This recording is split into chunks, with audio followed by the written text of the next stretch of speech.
So today is the Mother Day. So I'm working in a hospital where I have been helping uh, patients who have been struggling with dementia, memory issues, and other mental health related concern.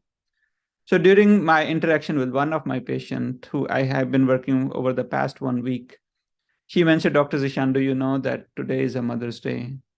And I am worried about, you working so hard. And I really want you to take care of yourself. And you know why I'm saying it today? Because it's a Mother's Day.